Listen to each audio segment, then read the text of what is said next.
Libur adalah salah satu hal yang paling dinanti oleh kita semua. Libur juga merupakan masa penting kita. Di sini saya akan merekomendasikan tempat berlibur sekaligus tempat berwisata bersama saya Fajar. Saya Mita Sari. Inilah berita Pagar.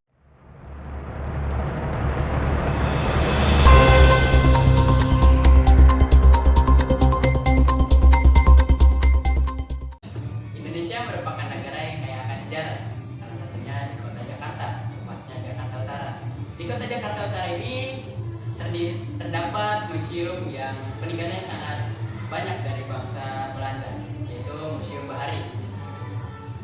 Untuk mengenal Museum Bahari, di sini kita akan melanjutkan perjalanan saya yang dulu warna-warni mendalam Museum Bahari. Baik, terima kasih kepada rekan saya yang ada di studio. Di sini saya akan memperkenalkan bagian terluar atau bagian luar dari Museum Bahari. Museum Bahari berada di Jalan Pasarikan nomor 1 Bagian dari Jakarta Utara. Di sini ada pintu masuk dari Museum Bahari. Lalu di sebelah sana ada Museum Syah Bandar, Museum Syah Bandar. Museum Bahari berada di ini sepanjang dari sini sampai sana.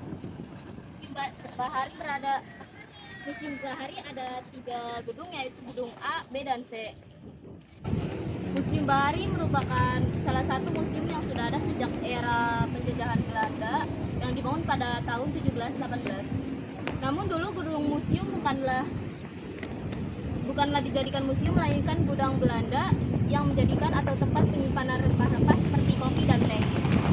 Waktu operasional gedung Museum Bahari pada buka setiap Selasa sampai Minggu pukul 8 hingga 4 sore, tapi tutup pada hari Senin. Harga tiket Museum Bahari yaitu individu dewasa 5.000 per orang, mahasiswa 3.000 per orang, dan anak-anak atau pelajar 2.000 per orang. Kalau ada rombongan minimal 30 orang.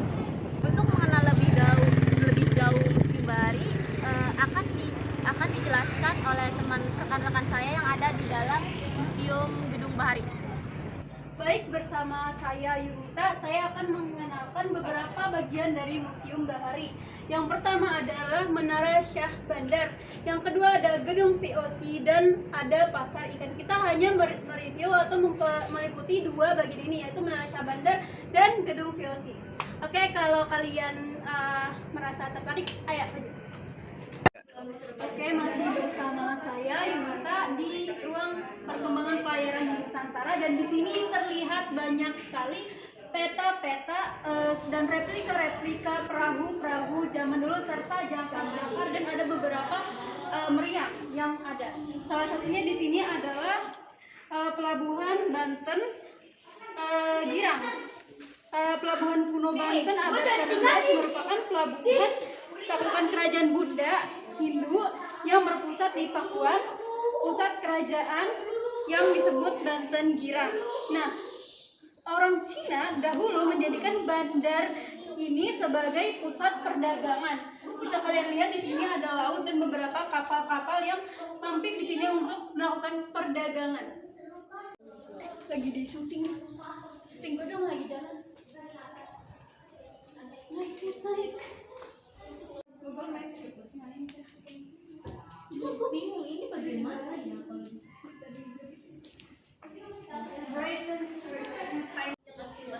Emang segede ini kita. Benar, ini kita lagi di sini, museum di sini. Gimana museum kita yang kita bikin secara Indonesia? Wow.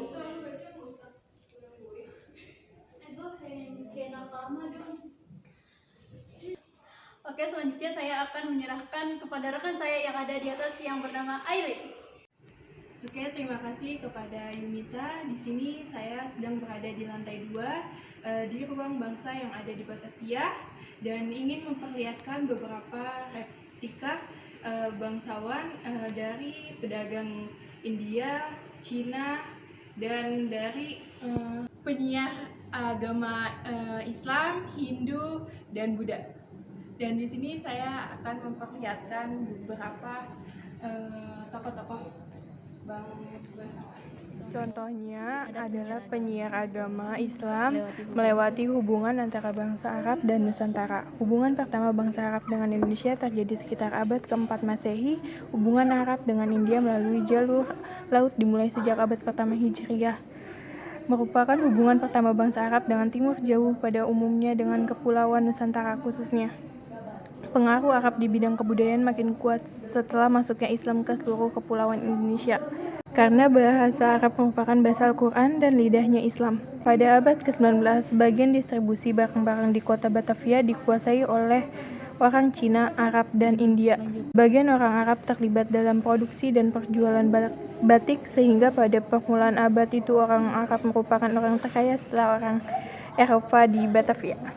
Selain ada replika toko bangsa Eropa yang datang ke Nusantara, di sini juga ada contoh ruangan rempah-rempah yang diperjualbelikan di Nusantara. Ini menjadi alasan mengapa bangsa Eropa datang ke Nusantara. Setelah berada di ruangan replika toko-toko yang berada di Nusantara, selanjutnya kita ada di ruang memorial Museum Bahari. Musibah kebakaran di Museum Bahari terjadi pada hari Selasa 16 Januari 2018 pada pagi hari sekitar pukul 8:30 WIB. Berdasarkan hasil olah TKP, terjadi yang dilakukan oleh petugas berwajib listrik. Konsleting listrik menjadi penyebab dari kebakaran dan permulaan munculnya titik api. Sekian laporan saya, Ayulin. Selanjutnya saya akan berikan kepada rekan saya yang berada di luar Museum Bahari. Baik, terima kasih kepada rekan-rekan saya yang berada di dalam ruangan Museum Bahari. Selanjutnya saya akan memperlihatkan kondisi sekarang di sekitar area Museum Bahari, tepatnya di tengah-tengah antara Gunung A, Gunung B, dan juga Gunung C.